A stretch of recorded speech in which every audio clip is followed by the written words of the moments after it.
La plus grande région volcanique sur Terre n'est pas en Afrique ni au Japon, mais sous la glace de l'Antarctique. Les scientifiques ont découvert 138 volcans dans sa partie occidentale, et si jamais ils se déchaînent, vous le remarquerez sûrement. Ils pourraient y faire fondre d'énormes quantités de glace qui se déverseraient dans l'océan, en augmenteraient le niveau et rendraient notre planète inhabitable pour les humains. Mais avant que vous ne fassiez vos bagages pour vous envoler vers une autre planète, écoutez-moi. Actuellement, seulement 2 des volcans de l'Antarctique sont officiellement classés comme actifs. Et il faudrait toute une série d'éruptions, décennie après décennie, pour qu'ils aient un impact sérieux sur le monde entier. Le mont Erebus, l'un de ces 2 volcans actuellement en activité, porte fièrement le titre de volcan actif le plus austral du monde. Il est en éruption continue depuis au moins 1972. Il émet des panaches de gaz et de vapeur, et parfois, il expulse même des roches. Les scientifiques appellent ça des éruptions stromboliennes. L'une de ses caractéristiques les plus impressionnantes est un lac de lave, situé dans l'un de ses cratères sommitaux, avec des matériaux en fusion à la surface. De tels lacs sont assez rares, car certaines conditions sont nécessaires pour que leur surface ne gèle jamais.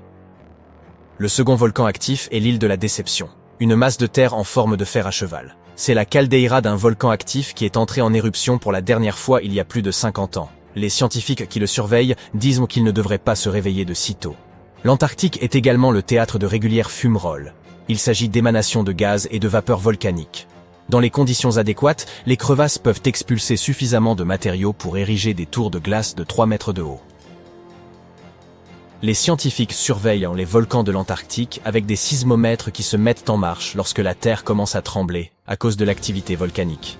Parfois, ils utilisent également des technologies plus complexes, mais les opérations sont toujours difficiles en raison de la distance de cette région polaire et des moyens qu'il faut mettre en œuvre pour s'y rendre. C'est pourquoi personne ne peut prédire quand l'un des volcans du continent, actuellement endormi, entrera en éruption. Nous pourrions savoir à quoi ressemblerait un tel réveil si nous analysions ce qui s'est passé il y a près de 20 000 ans. Mais le faisons-nous? L'un des volcans endormis de l'Antarctique, le mont Takahe, a autrefois connu une série d'éruptions et émis une bonne quantité d'halogène riche en ozone. Certains scientifiques disent que ces événements ont réchauffé l'hémisphère sud. Les glaciers auraient commencé à fondre, et cela aurait contribué à mettre fin à la dernière ère glaciaire. Pour que ces événements se répètent, il faudrait à nouveau une série d'éruptions avec émission d'halogène provenant d'un ou de plusieurs volcans se trouvant au-dessus de la glace. C'est un scénario peu probable, mais comme cela s'est déjà produit dans le passé, ce n'est pas complètement impossible. Quant aux volcans cachés sous une épaisse couche de glace, on pense que leur gaz aurait du mal à atteindre l'atmosphère. Cependant, ils seraient suffisamment puissants pour faire fondre d'énormes cavernes et produire d'importantes quantités d'eau de fonte. La nappe glaciaire de l'Antarctique occidental est humide et n'est pas attachée à sa base. Cette eau de fonte agirait donc comme un lubrifiant et mettrait rapidement en mouvement la glace qui la recouvre. Le volume d'eau qu'un volcan de cette taille pourrait produire ainsi n'est rien comparé au volume de glace qui le surplombe. Ainsi, une seule éruption ne ferait pas de différence. Cependant, avec plusieurs éruptions de volcans situés près ou sous les grands courants de glace de l'Antarctique occidental, ce serait une autre histoire. Ces courants de glace sont des rivières qui transportent une grande partie de l'eau de l'Antarctique vers l'océan. Si elles modifiaient leur vitesse et apportèrent des quantités inhabituelles d'eau dans l'océan, son niveau monterait. À mesure que la glace deviendrait de plus en plus fine, il y aurait de plus en plus d'éruptions. Les scientifiques appellent ça un effet d'emballement. Un phénomène similaire s'est produit en Islande. Le nombre d'éruptions volcaniques a augmenté lorsque les glaciers ont commencé à reculer à la fin de la dernière période glaciaire.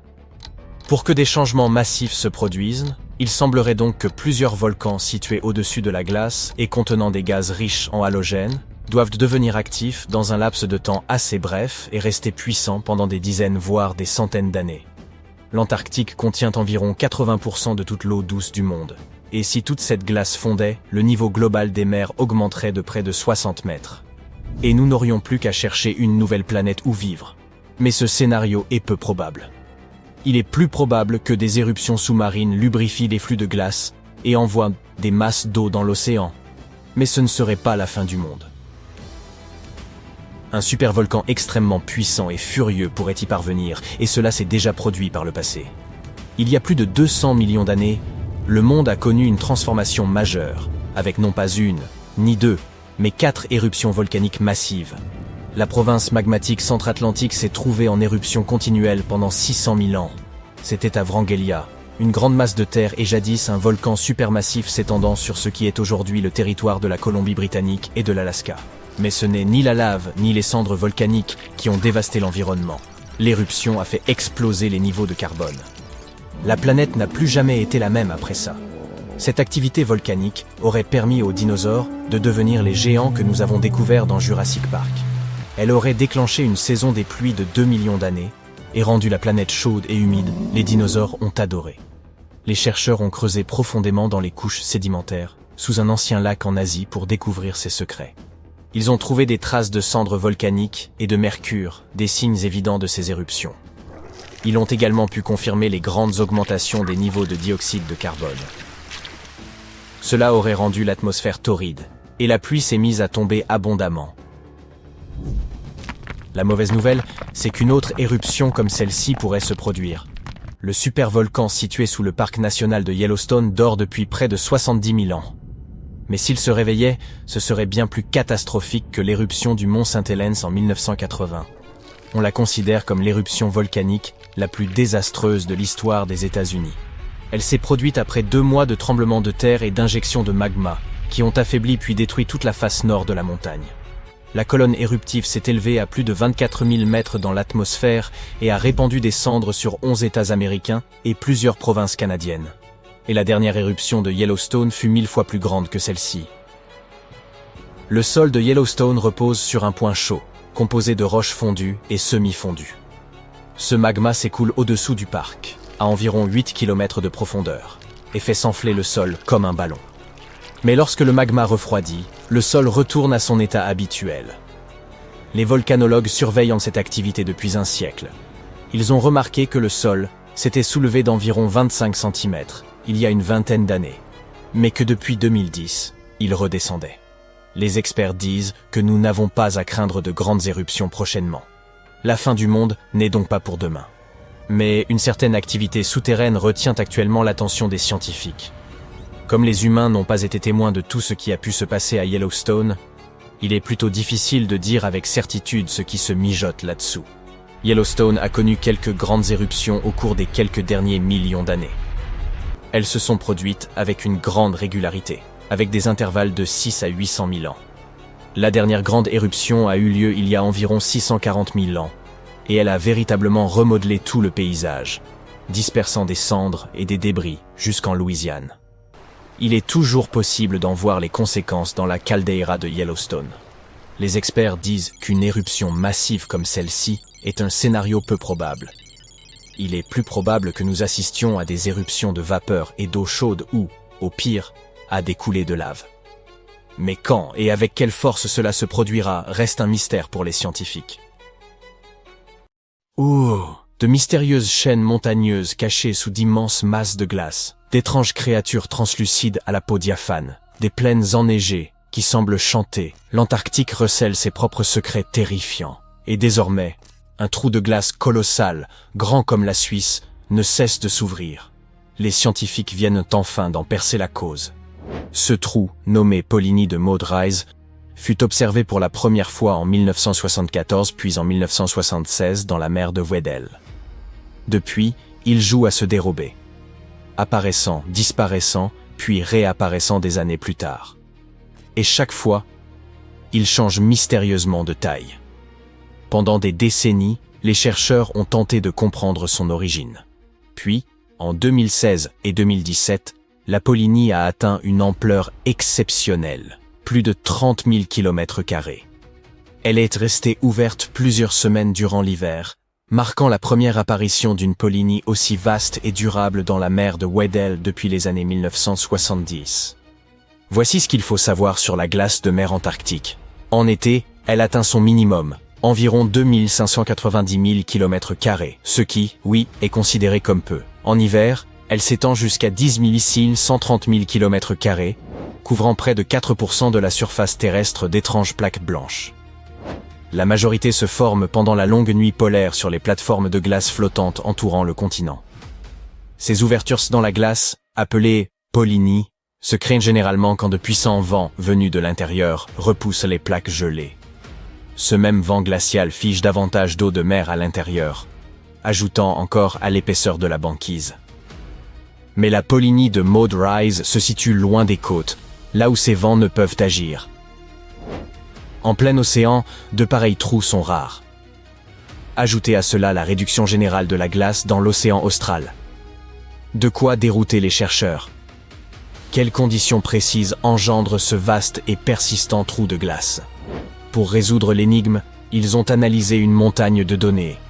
Satellites, capteurs dérivants, et même les relevés d'animaux marins équipés de balises. Ils disposaient aussi d'années d'observation antérieures. Et leur découverte fut étonnante. En 2016 et 2017, le courant circulaire de la mer de Weddell, appelé Gire de Weddell, était plus fort qu'à l'accoutumée. Cette énergie accrue permit à une eau plus salée et plus chaude des profondeurs de remonter vers la surface. La Polynie de Maud Rise se trouve au-dessus d'une montagne sous-marine du même nom. Durant les années où elle s'est largement ouverte, le renforcement du courant a concentré le sel autour de ce sommet englouti. En surface, les rafales ont balayé la glace, créant un mouvement en spirale qui a littéralement aspiré vers le haut cette eau plus salée. Ce surplus de sel a abaissé le point de congélation, permettant à la Polynie de se former et de se maintenir. Ces ouvertures jouent un rôle crucial pour la planète. L'eau dense et salée qu'elles produisent peut parcourir d'immenses distances, se propageant à travers les océans et influençant les climats du globe. Mais ces vastes entailles glacées ne sont pas les seuls phénomènes étranges et fascinants de l'Antarctique. Et que dire des lacs souterrains, ou plus spécifiquement des lacs subglaciaires? En effet, il existe des lacs entiers, dissimulés sous plusieurs kilomètres d'épaisseur de glace. Les scientifiques les ont repérés pour la première fois en 1970 grâce au radar, et ils estiment aujourd'hui qu'il en existe près de 400 dans les zones étudiées, sous environ 3000 mètres de glace. Ceux-ci seraient apparus après la séparation de l'Antarctique d'avec le Gondwana, l'ancien supercontinent. Fait surprenant, leur eau ne gèle pas, car la pression exercée par la glace au-dessus est trop forte. Simple question de physique. Le plus vaste, le lac Vostok, découvert dans les années 1990, repose à un peu plus de 3 km sous la glace. Les chercheurs y ont foré pour prélever de l'eau, mesurée à environ 3,33 degrés Celsius, bien que ce lac soit resté emprisonné depuis plus de 28 millions d'années. On compte aussi le lac Williams où une découverte étonnante a été faite en 2014. Une colonie entière de micro-organismes y prospère, à près de 1600 mètres sous la glace. Ces créatures n'ont jamais connu ni lumière ni air libre. Elles tirent donc leur énergie du méthane et de l'ammonium pour subsister. Un autre prodige, visible celui-là, se trouve dans la vallée sèche de McMurdo, une cascade digne d'un film d'horreur. De l'eau d'un rouge écarlate, semblable à du sang jaillissant d'une plaie dans la glace, s'écoule sur 5 étages, depuis le glacier Taylor jusqu'au lac Bonnet. Une vision troublante, bien qu'elle ait, en réalité, une explication scientifique. L'eau qui alimente les Blood Falls provenait autrefois d'un lac salé aujourd'hui, isolé de toute interaction avec l'atmosphère, les glaciers s'étant formés par-dessus. Enfermée à plus de 400 mètres sous terre, cette eau est devenue extrêmement concentrée en sel, 3 fois plus que celle de la mer, ce qui l'empêche de geler. Elle est également riche en fer et ne reçoit ni oxygène ni lumière.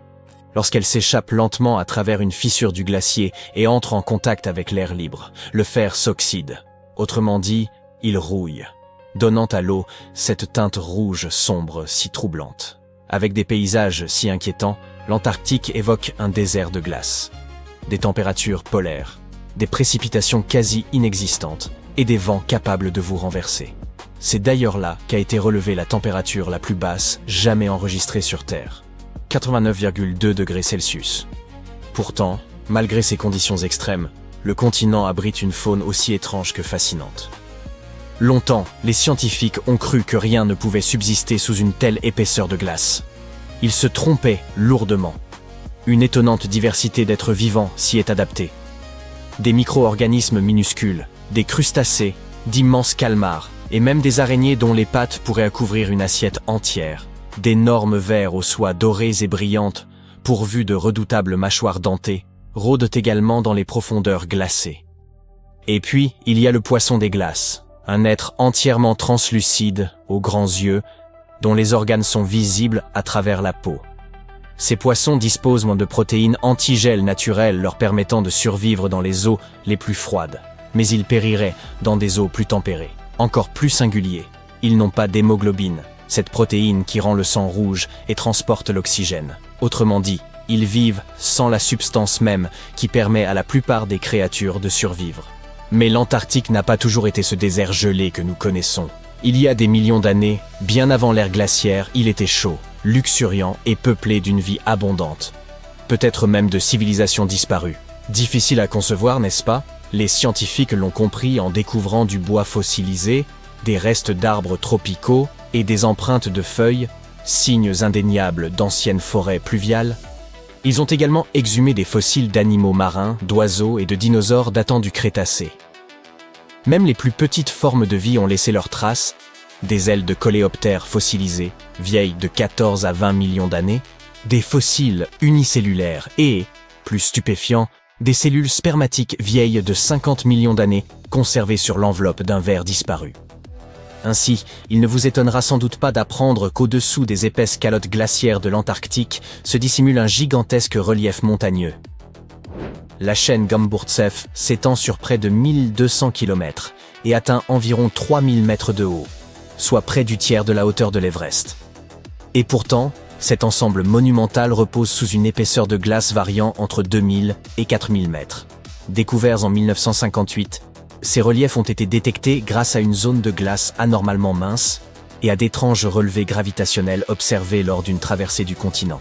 Bien que nul ne les ait jamais contemplés directement, les chercheurs en ont cartographié la forme grâce au radar et analysent leur structure interne à l'aide de mesures gravitationnelles et magnétiques. Le plus stupéfiant, c'est que la chaîne Gamburtseff date d'environ 1 milliard d'années. En théorie, elle aurait dû s'éroder depuis longtemps. Le fait qu'elle demeure encore intacte reste une énigme. La plupart des chercheurs avancent l'hypothèse qu'un manteau gelé, enfoui sous la glace, la protège de l'érosion et conserve ainsi cet ancien massif dans un état remarquable. Et pour conclure, sachez que l'Antarctique possède sa propre symphonie. La barrière de glace de Ross, la plus vaste du continent, atteint plusieurs centaines de mètres d'épaisseur et couvre près de 500 000 km², une superficie comparable à celle de la France. Les chercheurs ont récemment découvert que cet immense plateau de glace chantait réellement. Ce chant étrange naît du vent qui balaie les dunes de neige, provoquant des vibrations dans la glace et un bourdonnement sismique presque continu. On ne peut l'entendre à l'oreille, mais les capteurs sismiques en enregistrent la mélodie plaintive. Cette découverte d'ailleurs fut accidentelle. Les scientifiques avaient installé ces capteurs pour observer d'autres phénomènes liés à la glace. Plus étonnant, la mélodie varie selon les conditions du moment. La fonte, les tempêtes ou le déplacement des neiges modifient la fréquence des vibrations. Les chercheurs exploitent désormais ce chant envoûtant comme un système d'alerte anticipé. En l'écoutant en temps réel, ils peuvent surveiller la stabilité de la barrière de Ross et détecter les signes d'un éventuel effondrement.